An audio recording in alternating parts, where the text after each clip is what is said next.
there to share the wealth in that regard. Boston was pushed down. 7 to shoot. Boston methodical. On her take. After they had fallen behind by 6 in the quarter, then Sydney Colson, as Aliyah Boston has an extended conversation with the officials, and then is gonna get over to Angel Gray. Angel? Some games are remembered for the score, but this one will be remembered for the chaos that surrounded it. The Indiana Fever went into battle without their top 3-point guards, fought one of the league's toughest teams to the wire, and still had the win in their hands. Until everything slipped away in just a few seconds. It was a night of grit, heartbreak, and controversy. And what happened here says far more about the Fever, and maybe even the league, than the final score ever could. The Fever's problems started long before the opening tip, in a cruel sequence that no team ever wants to experience. Sydney Colson went down with a torn ACL, ending her season instantly, and on the very same night, Ori McDonald fractured her foot, leaving her sidelined for the rest of the year. These weren't just bench players filling minutes, they were the floor generals who controlled pace, managed possessions, and set the tone for Indiana's offense. Losing both of them at once was like ripping the steering wheel and brakes out of a moving car. To make matters worse, Caitlin Clark had already been sidelined since July with a groin injury, which meant the Fever were about to face one of their toughest matchups of the season without their top 3 ball handlers. A nightmare scenario for any coach, but especially devastating in the middle of a playoff race. Excited. I mean, I know that Indiana is a great organization, and just to be a part of it and just to be here with the great players that I'm going to be playing with, I mean, this is a great opportunity. I'm just happy to be here. What's the most important thing for you in a situation like this to just get acclimated, just to kind of get your feet under you and feel your way around the new spot here? I mean, it's not my first time just coming to a new team and coming in and just being me. The biggest thing is just doing what I do best. Playing defense, playing hard, doing whatever the team needs. Obviously, I know they've been down with the injuries. Prayers up for Sid and Ari. Love them both. But like I said, I'm excited to be here, and I'm not going to do too much. But whatever coach tells me to do, that's what I'm going to do and have fun and enjoy my teammates. When a team loses its primary playmakers, the consequences hit hard and fast. Without those steady hands to set up plays and calm down possessions, Indiana's offense instantly became vulnerable to full-court pressure and aggressive trapping defenses. The Dallas Wings wasted no time exploiting this weakness, turning 17 Fever turnovers into 27 points, which accounted for more than a quarter of their total scoring. Every possession became a battle, every pass looked risky, and the margin for error, already razor-thin, was completely gone. Instead of flowing into smooth half-court sets, the Fever were forced into reactive, scramble-heavy basketball, where each trip down the floor felt like a desperate uphill climb just to survive. What's the reaction been from you guys, the players, the coaches, to losing Sid and Ari? Yeah, I mean, first and foremost, just brokenhearted for them. They're two really good people that you hate to see this happen to. They've been an integral part of what we've been doing, and so hate it for them. Unfortunately, it's part of the deal, and we've got to roll with it. And we've got players in that locker room who believe in one another, players in that locker room who are as competitive as all get out. We've got versatility, and it's going to have to be on full display. So I think now it's about playing to honor them. Right, and playing for them. With the roster gutted and the offense hanging by a thread, Indiana's front office had no choice but to act quickly. They signed veteran guard Odyssey Sims on a hardship contract, giving her less than 24 hours to meet her new teammates, learn a handful of plays, and prepare for a crucial game. Sims has been through challenging situations before in her career, but even for a veteran, the adjustment was enormous. In her debut against Dallas, she played 13 minutes, went scoreless, and recorded just 2 assists with 1 turnover. Still, this wasn't about her putting up big numbers. It was about giving the team another ball handler, someone who could at least share the responsibility of bringing the ball up, even if the chemistry hadn't developed yet. There to share the wealth in that regard. Boston was pushed down. 7 to shoot. Boston methodical. On her take. After they had fallen behind by 6 in the quarter, then Sydney Colson, as Aliyah Boston has an extended conversation with the officials, and then is gonna get over to Angel Gray. Angel?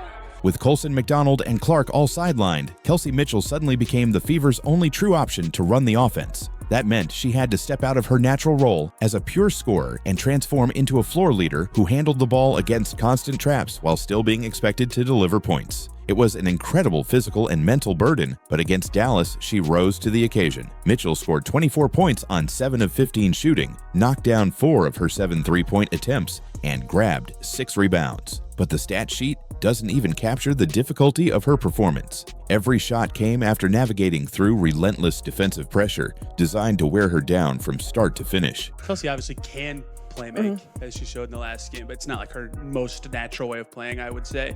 Do you have to tell her to focus on that? Does she just kind of know that as the primary ball handler in these games, she'll do it? How does that kind of process work when it's not a true point guard at the one? Yeah, I mean, I want her to just do what she's been doing. You know, she's been excellent all year long. She's been efficient all year long. Her decision-making has been on point all year long. If Mitchell was the engine powering the Fever, then the role players were the fuel that kept the comeback alive. Sophie Cunningham brought her trademark edge, knocking down 14 points on efficient shooting while diving for loose balls and showing her trademark fire. Chloe Beebe stepped up in limited minutes, drilling all 3 of her attempts from deep and finishing with 11 points in just 12 minutes. Every make arriving like a spark that reignited the team. Natasha Howard was a defensive force in the paint, posting a 12-point, 12-rebound double-double with 3 blocks that erased easy baskets for Dallas. Aliyah Boston battled relentlessly through heavy contact, contributing 14 points and forcing the Wings to fight for every possession inside. Even Lexi Hull, who didn't score, earned praise for chasing Paige Buchers all over the court and disrupting passing lanes when it mattered most. Curl it in. Doesn't get the whistle. Indiana with numbers the other way. Mitchell in the corner. Cut it! Big game from Aisha Hines-Allen off the bench. Mitchell sprints into the lane, finds Cunningham. She got it on a 3, and it's a single-digit. The Fever entered the fourth quarter with their backs against the wall, down by double digits, and with little margin for error. The arena felt tense, fans already preparing for what seemed like another disappointing chapter in a season full of close calls. But then, something shifted. Indiana's defense tightened, their rotation sharpened, and suddenly they were forcing stops against a Dallas team that had looked comfortable all night. On the offensive end, the ball started moving crisply, Mitchell found space to attack, and players like Cunningham and Howard hit big shots that reignited the crowd. What unfolded was a 25-4 run that electrified the entire building. Every rebound, every basket, every stop felt like a tidal wave of momentum crashing down on the Wings. The Fever weren't just making shots, they were playing with a fire that screamed survival. For a moment, you could almost feel the game slipping completely out of Dallas's hands. It's never fun to lose. I thought we got a pretty good look out of it, but again, I think we shouldn't have been in that position to begin with. The 17 turnovers got us there. So yeah, we shouldn't have even been there. But I thought Kelsey got a look at it. It's unfortunate, but yeah, on to the next. And yet, when the game came down to one final possession, the Fever stumbled at the worst possible time. With 11.7 seconds left, Indiana had the ball in their hands, trailing by just 1. Everyone in the arena expected a timeout, a chance to draw up a clean play and set up their best shooter, but that timeout never came. Instead, Mitchell pushed the ball up the court, dribbling into traffic, trying to create something on her own. She launched a contested jumper off balance, and it clanged off the rim. The ball bounced away, and only then, with just 1.7 seconds left, did Coach Stephanie White call timeout. By then, it was too late. The chance for execution, for composure, had vanished. After the game, White admitted she should have called it earlier, taking full responsibility, but the damage was done. In a league where single possessions define reputations, this one became the lasting image of the night. As if the sting of the timeout decision wasn't enough, the Fever also had to endure a series of officiating calls that left the team and fans stunned. In one key sequence, Aliyah Boston was called for a foul, even though her arm was clearly being hooked by a Dallas defender. The replay only deepened the frustration as the evidence looked undeniable, yet the call still stood. Later, Sophie Cunningham was whistled for a flagrant foul on a closeout, a ruling that mirrored a previous play by Paige Buchers. But somehow, only Cunningham's was upgraded. And to pile on, Kelsey Mitchell took nearly identical contact on a jump shot with no whistle at all. The inconsistency wasn't just frustrating, it was game-changing. Every blown whistle shifted momentum, burned possessions, and chipped away at the Fever's focus. Games like this don't just test a team's skill, they test their patience, their composure, and their ability to fight against forces beyond their control. The Fever players couldn't bottle their emotions forever. Sophie Cunningham, known for her toughness, reached a breaking point, throwing her arms up and letting the officials know exactly how she felt. Afterwards, she apologized, but in the moment, her passion was impossible to contain. From the bench, Caitlin Clark, sidelined with injury, clapped defiantly in the direction of the referees, a rare display of visible frustration from the rookie who usually lets her play do the talking. Even Aliyah Boston, normally calm and composed, had to step in to cool down Coach White during a heated sideline exchange with an official. These weren't just random outbursts, they were raw human reactions to a night where it felt like the odds were stacked against them. The Fever weren't only fighting the wings, they were fighting the clock, the whistles, and their own emotions, all at once. After the game, when reporters asked Aliyah Boston for her thoughts, she didn't give a long speech or shift blame. Instead, she delivered 3 simple words: "We need focus." The phrase carried weight far beyond its brevity. On one hand, it was a direct call to her teammates, a reminder that in late-game moments, execution and composure matter more than anything else. On the other hand, it hinted at the outside noise, the distractions, the officiating inconsistencies, and even the emotional reactions that had boiled over during the game. Boston's words became the headline not because of how much she said, but because of how much they implied. Leadership doesn't always require a speech. Sometimes it's about delivering a message sharp enough to cut through the noise. This wasn't just another game on the schedule. The Fever came in facing one of the league's bottom 3 teams, and on paper, it was a must-win. Dallas, after all, is a franchise looking more toward draft lottery odds than playoff positioning. Indiana, meanwhile, needed this victory to solidify their spot in the postseason race. Instead, the loss dropped them to 6th place, with only a handful of games left on the calendar. Suddenly, the margin for error is razor thin, and the Fever find themselves under even greater pressure.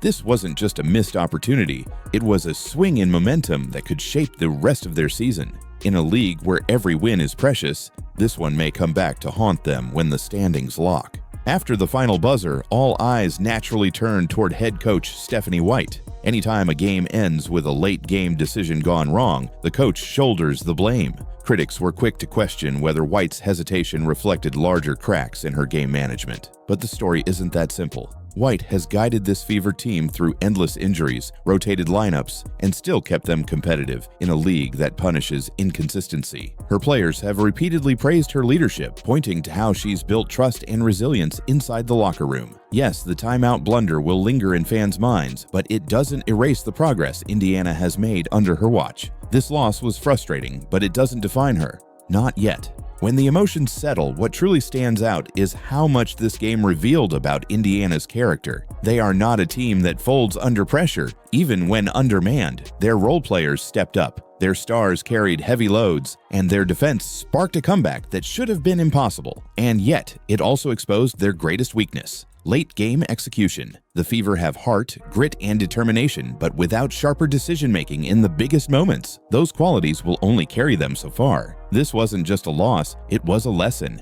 And if they learn from it, the Fever might still come out stronger on the other side. One looming storyline overshadows all of this: the return of Caitlin Clark. Still recovering from a groin injury, Clark hasn't yet been cleared for full practice, but her comeback is expected soon. Her presence isn't just about scoring. It's about leadership, poise, and the ability to control tempo in late-game situations like the one that slipped away here. The Fever have fought hard in her absence, but her return could be the difference between simply making the playoffs and actually making noise once they get there. Until she's back, though, Indiana will continue to live in the gray area between potential and reality. When all is said and done, this game will be remembered as a night of contradictions. The Fever proved they could fight through adversity, but also showed how costly hesitation and inconsistency can be. They played with passion, but that passion sometimes spilled into frustration. They made a furious comeback, but fell apart when precision mattered most. Whether this becomes a turning point or a cautionary tale depends entirely on what they do next. For fans, it was heartbreaking. For the players, it was painful. But for the Fever as a whole, it was a reminder. The margin between winning and losing in the WNBA isn't just slim, it's razor thin. The Indiana Fever's heartbreaking loss to Dallas will be remembered as more than just another mark in the standings. It was a showcase of resilience, of fight, and of raw passion that nearly sparked a comeback for the ages. But it was also a reminder of just how unforgiving the WNBA can be, where one late timeout, one inconsistent whistle, or one missed shot can swing everything. As the playoffs draw near, this game won't fade from memory. It will serve as a constant echo of what's at stake. The Fever don't just need effort, they need execution, discipline, and the calming presence of Caitlin Clark back on the floor. Until then, their season hangs in the balance, teetering between a Cinderella run and a bitter collapse. And now, I'll throw it to you. Do you think the Fever can bounce back stronger from this loss? Or is this the beginning of the end for their playoff hopes? Drop your thoughts in the comments because this conversation is far from over. If you made it this far, smash that like button, subscribe for more breakdowns, and hit the bell so you don't miss the next twist in this incredible WNBA season. Trust me, the drama is only just beginning.